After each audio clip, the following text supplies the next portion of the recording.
साल 1992, Rio de Janeiro, Brazil, अर्थ summit. पहली बार पूरी दुनिया के लीडर्स एक जगह बैठे और ऑफिशियली मान लिया कि इंसान अपनी धरती के साथ खतरनाक खेल खेल रहा है। स्टेज पर आते हैं क्यूबा के प्रेसिडेंट फिडेल कास्ट्रो। वो बोलते हैं एक जीव अपनी नेचुरल लाइफ कंडीशंस लगातार खराब होने की वजह से खत्म होने के कगार पर है, और वह है इंसान। दूसरी तरफ यूनाइटेड स्टेट्स के प्रेसिडेंट जॉर्ज बुश बोलते हैं इस ग्रह को इस तरह संभाल कर रखना कि यह हमें संभाले। ये विचार उतना ही पुराना है जितनी जिंदगी खुद। हमें इस धरती को उससे बेहतर हाल में छोड़कर जाना है जिस हाल में हमने इसे पाया था। दोस्तों, रुक के सोचो, 34 साल पहले दुनिया के दो सबसे ताकतवर देशों के लीडर्स, एक दुश्मन और एक साथी, एक ही बात कह रहे थे, क्लाइमेट चेंज रियल है, हम तबाही की तरफ जा रहे हैं। और उसके बाद 1997 में क्योटो प्रोटोकॉल आया। अमेरिका ने साइन करने से मना कर दिया। 2009 में कोपेनहेगन समिट हुआ, वादे हुए, एक्शन नहीं।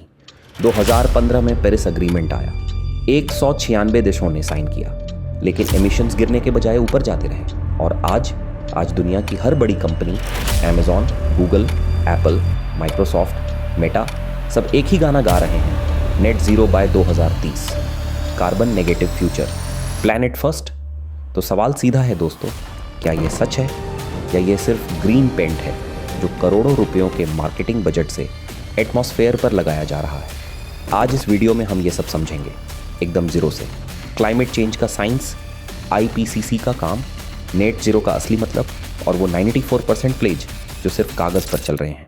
और मैं आपको वादा करता हूँ, ये वीडियो देखने के बाद आप कभी भी बिना सवाल पूछे ग्रीन वर्ड पर भरोसा नहीं करेंगे। चलिए शुरू करते हैं।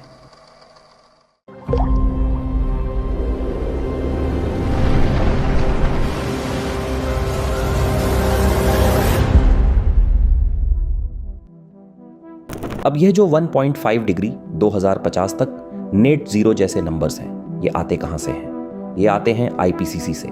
इसका पूरा नाम है intergovernmental panel on climate change. UN का पैनल है, 1988 में बना। ये खुद एक्सपेरिमेंट्स नहीं करता, बल्कि दुनिया भर के हज़ारों रिसर्च पेपर्स को एनालाइज करके एक कंसेंसस देता है। मतलब जब आईपीसीसी बोलता है, वो किसी एक साइंटिस्ट की ओपिनियन नहीं होता, पूरी दुनिया का साइंटिफिक एग्रीमेंट होता है। और उनका क्लियर मैसेज है, 2030 तक एमिशंस 45% तक कम करो और 2050 तक नेट ज़ीरो पे पहुंचो। तो आप सोचोगे कि इसमें प्रॉब्लम क्या है? प्रॉब्लम यह है कि कंट्रीज़ के करंट प्लेजेस सिर्फ 7 से 10% रिडक्शन दिखाते हैं। समझे? साइंस 45 बोल रहा है, पॉलिटिक्स 7 कर रही है। ये जो गैप है ना, यहीं से ग्रीन वॉशिंग शुरू होती है। अब आते हैं उन फैंसी शब्दों पर जो आप हर जगह सुनते हो, pledge, carbon neutral, net zero. Pledge का मतलब सिंपल है, लिख कर वादा कर दिया, बस, कोई लीगल पनिशमेंट नहीं अगर पूरा नहीं किया।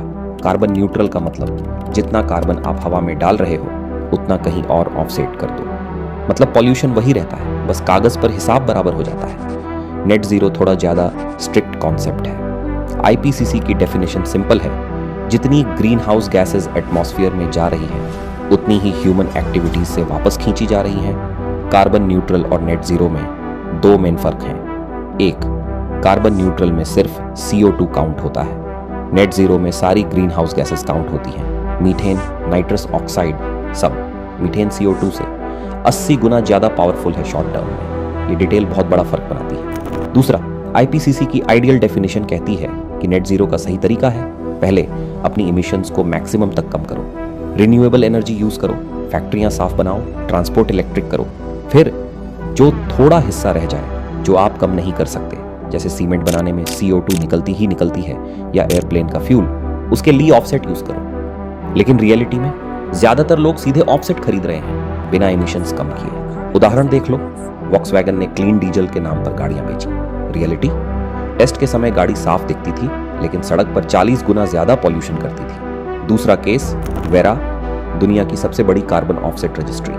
जांच में पता चला कि उनके 90% रेन फॉरेस्ट क्रेडिट्स फेक थे, यानी जंगल वैसे भी नहीं कटने वाला था, फिर भी कंपनियों ने क्रेडिट ले लिया और एड्स में लिख दिया कार्बन न्यूट्रल। अब टेक कंपनियों को देखो जो सबसे ज्यादा सस्टेनेबिलिटी की बात करती है। अमेजन ने क्लाइमेट प्लेज लॉन्च किया और उसके बाद इमिशंस 40% बढ़ गई। माइक्रोसॉफ्ट कार्बन नेगेटिव की बात करता है, लेकिन इमिशंस 25 से 30% बढ़ गई। गूगल 48% बढ़ोतरी। वजह एआई और डेटा सेंटर्स, जिन्हें भारी मात्रा में बिजली चाहिए। यानी एक तरफ मार्केटिंग, दूसरी तरफ रियलिटी, इमिशंस बढ़ती जा रही हैं। यही डबल गेम है। इसे एक सिंपल उदाहरण से समझो। एटमॉस्फेयर को एक बाथटब मान लो। टैप से पानी आ रहा है, ये हमारी इमिशंस हैं। ड्रेन से थोड़ा पानी निकल रहा है, ये जंगल और महासागर है। दिक्कत यह है कि टैप बहुत तेज चल रहा है और ड्रेन धीमा है, तो बाथटब भर रहा है। सॉल्यूशन क्या है? टैप धीमा करो और ड्रेन बड़ा करो। लेकिन आज क्या हो रहा है? टैप और तेज कर दिया और कहीं और बाल्टी से पानी निकालने का दिखावा कर दिया। कागज पर नेट जीरो, असल में पानी बढ़ता जा रहा है। अब सवाल ये है कि हम क्या करें? सही सवाल है और 3 तरीके से आप एक्चुअली फर्क ला सकते हैं। सबसे पहला, सवाल पूछो। जब कोई कहे हम नेट जीरो हैं, पूछो आपकी असली इमिशंस बढ़ रही हैं या घट रही हैं? कितना असली रिडक्शन है और कितना ऑफसेट? अगले 5 साल का प्लान क्या है? अगर जवाब साफ नहीं है, समझ जाओ ग्रीन पेंट है। दूसरा, सख्त कानून की मांग करो। यूरोप में नियम सख्त हो रहे हैं, भारत में भी होने चाहिए।